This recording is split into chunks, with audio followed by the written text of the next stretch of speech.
జీడిపప్పు చూడగానే లబకమని నోట్లో వేసుకుంటారు కానీ తయారీ ఎప్పుడైనా చూసారా? ముందుగా వేపిన జీడిపప్పు పక్కన పెట్టుకోవాలంట. ఆ తర్వాత బెల్లాన్ని వాటర్ లో వేసి పాకం అయ్యే వరకు బాగా మరిగించాలంట. చూసారా పక్కన జీడిపప్పులు ఎలా ఉన్నాయో?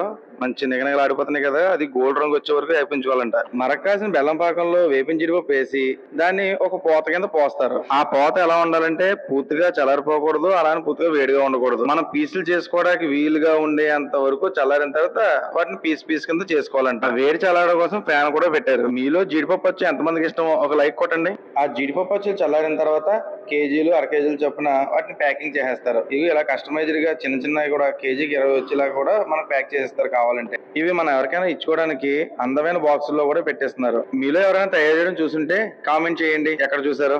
చూడప్ప సిద్ధప్ప, ఆ జీడిపప్పు వచ్చి టేస్టే వేరప్ప. Please subscribe to Kakinada Kiran. ఎక్కడ మన జీడిపప్పు ఎప్పుడు వచ్చినా కూడా ఈ ద్వారా తీసుకెళ్ళి నేను తింటుంటాను. Thank you. మోర్ జీడిపప్పు.